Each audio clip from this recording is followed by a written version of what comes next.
జై సీతారాం.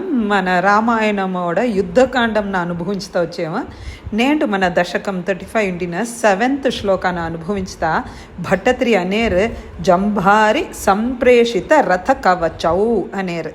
రథంని కవచంని సాక్షాత్ దేవేంద్రనే వచ్చి ఇచ్చి గృహ్ణన్న ప్రభుదాన స్వీకరించ రావణేన అభియుధ్యన్ రావణంతో యుద్ధం చేసేప్పుడు బ్రహ్మాస్త్రేన బ్రహ్మాస్త్రం మూలంగా అస్య గళతతిం బింధన్న ஆத்தண்ட அதாவது ராவணனோட 10 தலையின கோய்ந்து అగ్నిశుద్ధాం అబలాం అబలాం అనేప్పుడే మనోட సీతామాత అనేరు.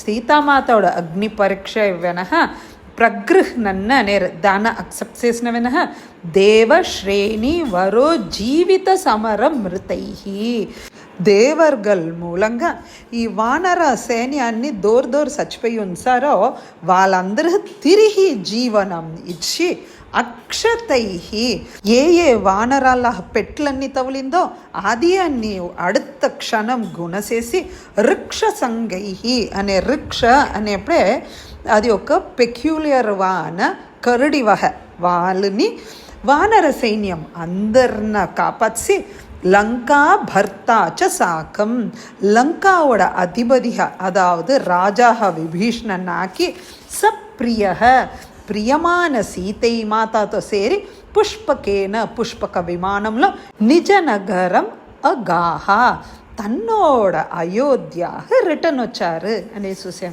அடுத்தது 8th శ్లోకాల భట్టత్రి అనేరు దివ్యాభిషేకై ప్రీత అన్ని పునితమాన నదిలోండి ఎత్తొచ్చిన నీళ్ళతో అభిషేకం చేసి అయుత సమధికాన్ వత్సరాన్ 11,000 వర్షం రాజా రాజ్యం ఆల్నారు.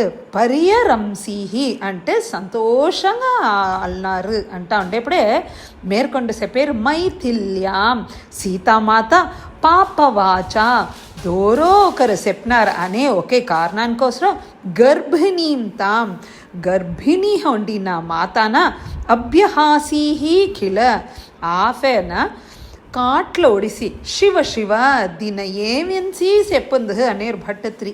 ఇక్కడ ఒత్తే మేటాప్లో ఉంది భట్టత్రి చెప్పింది.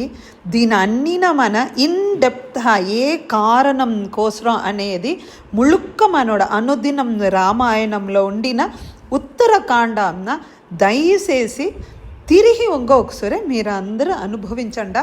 దేనంటే అక్కడనే ఆ సూక్ష్మం మనకు తెలిసింది వచ్చిన ఏ కారణం కోసం ఇట్టొక్క నిహల్వు నడుతుంది అనేది.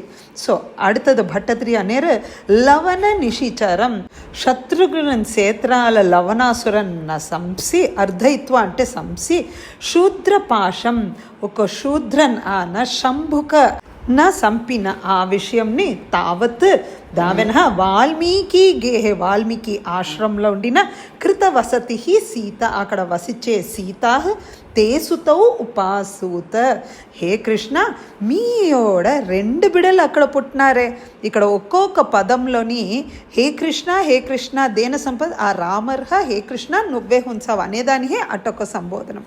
9th శ్లోకాల భట్టత్రి అనేరు యజ్ఞవాటే అశ్వమేధ యాగం పెంచేప్పుడు త్వత్సుత ఉద్గాపిత మీయోడ 2 కుమారர்கள் బ్యూటిఫుల్ పాడేదాన వాల్మీకేహే ఆజ్ఞ వాల్మీకిயோட ఆజ్ఞా పెట్టు వాళ్ళు పాడేప్పుడు త్వయి మీరు సీతాం ఆప్తుకామే సీతామాతాన తిరిగి అడంజాలి అనే గేమలో అసౌక్షితిం అవిషత్ ఆ సమయంలో తాయారు భూమి తాయార్తో ఉండడంచు త్వాంచ ఆ సమయంలో మీరు కాలార్థిత అభూహు కాలన్నోడ రూపంలో వచ్చి ఇన్ ద సెన్స్ తిరిగి వైకుంఠం పొయ్యేదానికోసం ఇటొక సూళలు మీరు ఏర్పాటు చేసినారేహా అథ దావెన హేతోహో ఒక బ్యూటిఫుల్ అన్న రీజన్తో సౌమిత్రి గాతీహి లక్ష్మణన్న పైగా అంసి స్వయం మీరుని సరయూం అగ్న నిశేష భృత్యై సాకం తన్నోడ అన్ని మక్కలతో సేరి సరయూ నది రోగ్ల మీరు వచ్చారే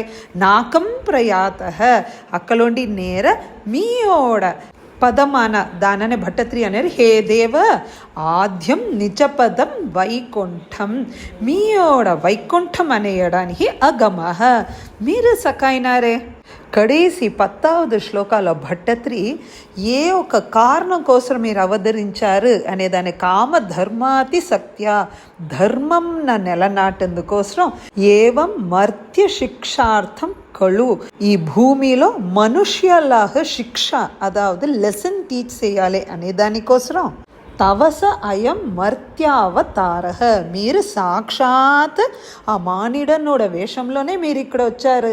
హే కృష్ణ మీరు స్వాత్మానుభూతే తవ మీరోగ్లనే సదా రమించ ఆత్మస్వరూపంలో ఉండిన మీరు హే చక్రపానే హే భగవన్న సత్వైకమూర్తే సత్వోడ పుయార్ సత్వోడ రూపమాన మీరు పవనపురపతే సత్వం వ్యాధి తాపాన్ వ్యధును నన్నని అన్ని వహయాన వ్యాధితో నన్న సేవ్ చెయ్యి అనే దాంతో మన దశకం 35 కంప్లీట్ అవుతుంది. జై సీతారాం.